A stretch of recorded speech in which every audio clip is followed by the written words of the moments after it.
আজ না আমি কোথা থেকে যে শুরু করব বলা নিজেও জানি না।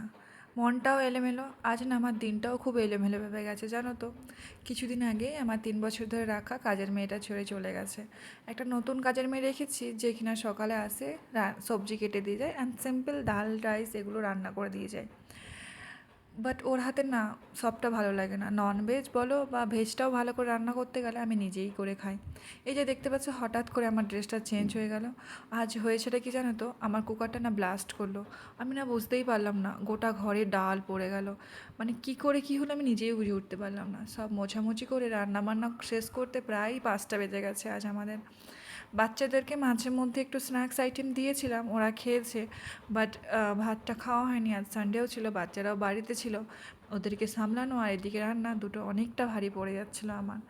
আগে কখনো না এত এলোমেলো আমার দিন যায়নি, আজকের দিনটা যেন একদম এলোমেলো, একদম খারাপ গেল। আজ এখানেই শেষ করলাম, দেখা হবে আবার